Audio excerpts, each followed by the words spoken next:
না আমি আর যাব না, ঠিক আছে? কি কর তুই? কেন? না এমনি যাব না বলছি, যাব না। এই ভবিষ্যৎবাণী কি আমি করতে পারি? আমি কি জ্যোতিষী? আমি কখন বললাম যে আপনি ভবিষ্যৎবাণী করতে পারেন?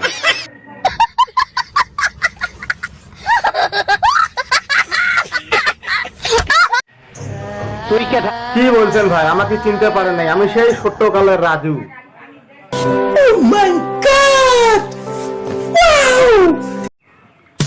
আপনাকে ধন্যবাদ। আরে না না, এতে ধন্যবাদের কি আছে? আপনি একটু থাকেন, হ্যাঁ আমি আসছি। হ্যাঁ তোমাদের সাথে আমিও যাব। আরে না না, আপনাকে নিয়ে যাওয়া যাবে না।